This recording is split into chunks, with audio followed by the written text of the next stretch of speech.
আসসালামু আলাইকুম রহমতুল্লাহি আবরকাতু। প্রিয় দর্শক কেমন আছেন? আশা করি ভালো আছেন। আমিও আপনাদের দোয়ায় অনেক অনেক ভালো আছি।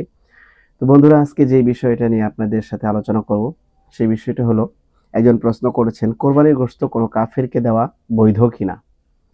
তো চলুন প্রিয় দর্শক, আমরা দেখে আসি আজকে যে কোরবানির গোশত কোনো কাফিরকে দেওয়া বৈধ হবে কিনা। তো আমরা যখন কোরবানি দিই, কোরবানির ক্ষেত্রে বিশেষ করে আমরা মুসলিমদেরকে গোশত দিয়ে থাকি। কোরবানির গোশত আমরা ৩ টা করে থাকি। বন্টন করে ১ ভাগ আমরা গরিব মিসকিনকে দিয়ে থাকি এবং ১ ভাগ আত্মীয়স্বজন, আরেক ভাগ নিজে রাখি। এটা উত্তম বন্টন।